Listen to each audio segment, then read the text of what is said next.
Assalamualaikum warahmatullahi wabarakatuh dan selamat sejahtera. So hari ini cikgu teruskan penerangan tentang bab 3, sains tingkatan 4, teknik mengukur parameter kesihatan badan, menjurus kepada topik 3.3, tekanan darah. Okey, sebelum itu kita lihat dahulu standard kandungan dan standard pembelajaran. So hari ini kita akan bicarakan tentang tekanan darah. Okey, untuk standard pembelajaran, kita tengok pada yang pertama, murid boleh mengenal pasti alat mengukur tekanan darah. Yang kedua, murid boleh mengukur dan merekod tekanan darah. Dan yang ketiga, murid boleh menginterpretasi data daripada bacaan tekanan darah. Baiklah pelajar. Okay, anda telah mempelajari pengukuran tekanan darah ketika berada di tingkatan 3. Jadi hari ini kita teruskan lagi untuk silibus tingkatan 4 berkaitan dengan tekanan darah. Okay, sebelum itu kita lihat dahulu maksud tekanan darah. Okay, tekanan darah ialah tekanan yang dikenakan oleh darah pada dinding salur darah semasa peredaran darah. Jadi ketika peredaran darah berlaku akan menyebabkan tekanan dikenakan pada dinding salur darah. Jadi untuk mengukur tekanan darah, kita boleh gunakan alat yang dinamakan sebagai sfigmomanometer. Okey, yang mana unit untuk mengukur tekanan darah ialah dalam unit milimeter mercury ataupun simbolnya milimeter, M, 2M huruf kecil, dan Hg ini adalah simbol untuk mercury. Okey pelajar, untuk alat sfigmomanometer ni ada juga sekarang, okey. Banyak sudah digunakan dalam bentuk digital. Okey.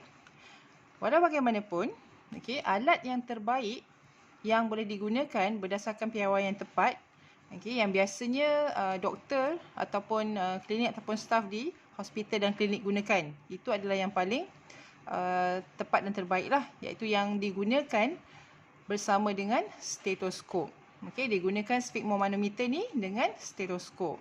Okey, tapi kalau kita berada di rumah, kita boleh beli alat sfigmomanometer dalam bentuk digital untuk buat pemantauan tentang bacaan tekanan darah. Okey, ini adalah gambar yang menunjukkan aktiviti di kelas yang pernah cikgu buat bersama dengan anak pelajar tingkatan 4 pada tahun lepas. Di awal tahun pada bulan 1 sebelum wabak COVID-19. Okey. So pelajar diberi peluang untuk menggunakan kalau gambar yang ini adalah menggunakan sfigmomanometer digital, dan cikgu juga mendedahkan pada pelajar untuk menggunakan sfigmomanometer bersama dengan stetoskop. Okey, ini contoh video, okey, aktiviti yang pelajar lakukan. Okey. Pelajar gunakan sfigmomanometer tu di tangan. Okey, kemudian dengar dengan menggunakan stetoskop. Okey, nanti bila kita dah naik sekolah nanti, cikgu akan ajarlah. Okey, kalau ada masa insya-Allah cikgu akan ajar cara untuk menggunakan sfigmomanometer dengan menggunakan bersama-sama dengan stetoskop. Okey, jika ada yang tak pernah tengok stetoskop daripada dekat, mungkin ni cikgu tunjukkan alatnya. Okey, stetoskop. Yang ini dimasukkan pada bahagian telinga. Okey. Dan yang ini diletakkan, kalau biasanya doktor akan dengar denyutan nadi lah. Okey, ataupun diletakkan di bawah sfigmomanometer tu nanti. Okey, dan alat yang kedua. Okey, yang ni yang ada juga digunakan di hospital ataupun di klinik. Ada jenis yang lain lah. Ini salah satu jenisnya. Okey, dia ada meternya yang akan jarum ni akan bergerak. Kemudian bahagian ini dipasang di bahagian tangan bahagian atas. Okey, dekatkan dia begini. Okey, kemudian doktor ataupun nurse ataupun staff tu dia akan pump. Okey. Dan dia akan lepaskan, dia akan digunakan dengan stetoskop untuk mendengar degupan nadi pesakit. Okey, so cara terperinci nanti cikgu akan ajar kemudian lah bila kita kembali ke sekolah nanti. Okey, seterusnya kita pergi kepada mengukur dan merekod tekanan darah. Okay, tekanan darah diukur dengan mengambil dua ukuran. Okay, yang mana dia ada bacaan bahagian atas dan juga bacaan bahagian bawah yang merujuk kepada nombor atas.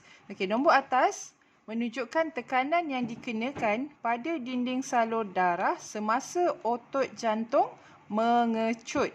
Okay, tekanan ini kita katakan sebagai tekanan sistolik. Okay, ini nombor atas ataupun bacaan bahagian atas lah. Okey, seterusnya nombor bawah.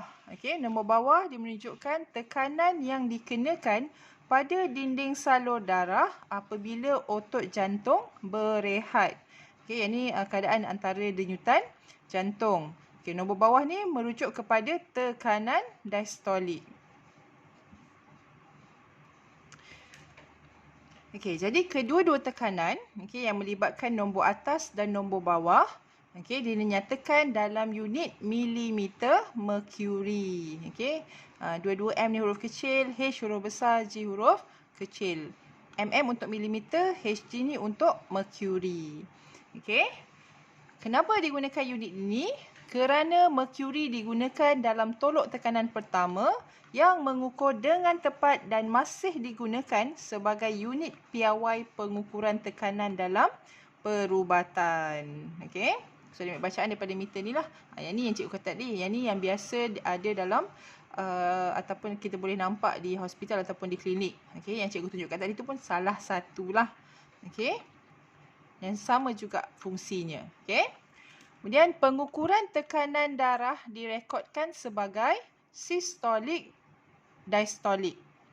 Ataupun kita sebut sebagai sistolik per diastolik. Biasanya kalau staf ataupun doktor, dia akan catat bacaan tekanan darah dalam bentuk macam ni. Contohnya, ini adalah bacaan tekanan darah yang normal. 120 per 80 mm merkuri. Yang mana 120 merujuk kepada tekanan sistolik. Manakala 80 ini tekanan diastolik. So ni keadaannya lah yang cikgu tunjukkan juga tadi kan. Yang ni digunakan sphygmomanometer digital. Sekarang kita tengok pula. Bila kita dah dapat bacaan tekanan darah, kita boleh buat kesimpulan bagaimana keadaan tekanan darah kita. Belajar. Pengukuran tekanan darah yang berkala dapat membantu untuk mengukur tahap kesihatan badan. Berkala ni maknanya dia ada tempoh masa tertentu untuk dapatkan bacaan tekanan darah. Dia bukannya hanya bila tiba-tiba teringat nak ambil. Ataupun kalau biasanya dia akan ambil kalau kita ada masalah pada tekanan darah, doktor akan suggest bila kita ambil pada waktu yang sama, pada minggu yang sama ataupun berturutan dan sebagainya. Jadi kalau bacaan tekanan darah yang tinggi dan berlarutan, maknanya setiap kali kita ambil bacaan tekanan darah tu tinggi bacaannya dan berterusan. Itu menunjukkan bahawa anda mempunyai penyakit tekanan darah tinggi atau hipertensi. So kita dah kemungkinan besar lah kita akan didiagnos sebagai pesakit tekanan darah tinggi. Manakala jika bacaan tekanan darah rendah dan berlarutan, maknanya kita mungkin mengalami penyakit tekanan darah rendah. Jadi kita lihat pada jadual 3.1 ini, klasifikasi bacaan tekanan darah orang dewasa. Ada beberapa kategori. Optimum. Optimum ni maknanya yang paling kat situlah bacaan yang paling normal. Dan kemungkinan dia akan rendah lah lebih daripada tu. Tekanan sistolik dan ini adalah tekanan diastolik. Untuk keadaan optimum, tekanan sistolik kurang daripada 120. Tapi tak terlalu rendah kalau optimum ni. Kalau terlalu rendah pun bahaya juga. Ini tadilah penyakit tekanan darah rendah. Dia kurang daripada 120, 110, 100. Kemudian tekanan diastolik kurang daripada 80. Biasanya ibu mengandung ni, kalau contohnya ibu-ibu mengandung, mungkin 110, 70, 172, 75. Memang bacaan tekanan darahnya lebih rendah. Okey, untuk normal, okey, tekanan sistolik antara 120 hingga 129. Manakala untuk diastolik 80 hingga 84. Okey. Kemudian kategori yang ketiga, berisiko. Maknanya berisiko mungkin mengidap penyakit tekanan darah tinggi. Okay, tekanan sistoliknya antara 130 hingga 139. Okey. Dan tekanan diastoliknya 85 hingga 89. Okey, ini nama tinggi jugalah. Okey, masuk kepada kategori yang keempat, tekanan darah tinggi peringkat 1. Tekanan sistolik antara 140 hingga 159. Okey, manakala tekanan diastolik 90 hingga 99. Okey. Kemudian tekanan darah tinggi peringkat 2 pula dah makin tinggi. Okey, sistoliknya 160 hingga 179, diastolik 100 hingga 109. Dan peringkat yang ketiga, okey, tekanan darah tinggi peringkat 3. Okey, kategori yang keenam, tekanan sistoliknya bacaannya adalah 180 dan ke atas. Okey, ada yang sehingga mencapai 200 lebih. Yang tu memang sangat bahaya. Okey. Tekanan diastolik pula 110 dan ke atas. Pada peringkat inilah yang mungkin boleh menyebabkan stroke, yang akan barangkali tinggi mungkin boleh menyebabkan salur darah pecah pada bahagian otak. Okey, itu dia memang sangat berbahaya. Okey kelas, tekanan darah tinggi ni biasanya tidak menunjukkan sebarang tanda-tanda yang jelas. Kita rasa biasa je. Kalau biasanya, kalau tekanan darah tinggi ni dia tinggi, tekanan darah ni tinggi, okey, dia rasa pening. Okey, ataupun terlampau rendah pun mungkin juga. Okey. Jadi jika masalah tekanan darah tinggi ni tidak dikawal dengan baik, maknanya pada peringkat kategori berisiko ni dia tidak dapatkan treatment yang betul, okey, maka dia berisiko untuk mendapat masalah yang lebih serius, contohnya stroke. Okey.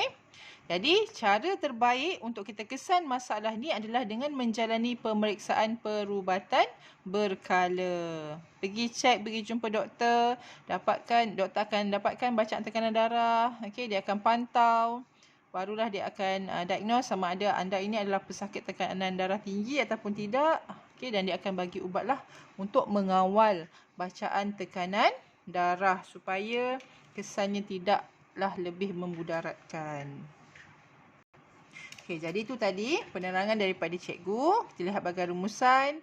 Cikgu dah terangkan sedikit tentang tekanan darah, maksud tekanan darah, kemudian alat mengukur, alat yang kita boleh gunakan untuk mengukur tekanan darah. Okey, namanya apa dia? Sphygmomanometer. Kita ada juga sphygmomanometer digital. Okey. Kemudian cikgu dah terangkan berkaitan tekanan darah tinggi dan juga tekanan darah rendah. Okey. Okey, jadi refleksikan diri. Kamu lihat semula, adakah kamu sudah mampu untuk mengenal pasti alat mengukur tekanan darah? Kemudian yang kedua, kamu kena tahu, okey, mengukur dan merekod tekanan darah. Dan yang ketiga, menginterpretasi data daripada bacaan tekanan darah. Bila bacaan lebih daripada 120, okey, adakah terus kita masuk dalam kategori pengidap tekanan darah tinggi, okey, ataupun tidak? So kamu kena tahu keadaan di situ, okey. Jadi itu saja penerangan daripada cikgu tentang tajuk tekanan darah. Dia tajuk yang sangat pendek tapi dia sangat-sangat penting untuk kita aplikasikan dalam kehidupan seharian yang melibatkan kesihatan kita. Okey, cikgu harap ilmu pada hari ini memang memberi manfaat kepada kamu. Okey, sehingga kita berjumpa lagi untuk tajuk yang seterusnya masa akan datang. Okey, sekian dahulu. Terima kasih daripada saya, Cikgu Ayuni. Assalamualaikum warahmatullahi wabarakatuh.